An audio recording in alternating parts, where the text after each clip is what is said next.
cuando se encuentra un gallo forjado y listo para quemarlo.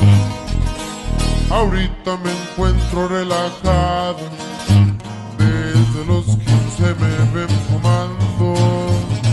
En Modesto es donde yo radico, a la moda siempre ando vestido, mi escuadra fajada siempre al cinto, junto a mi carnal siempre ando activo.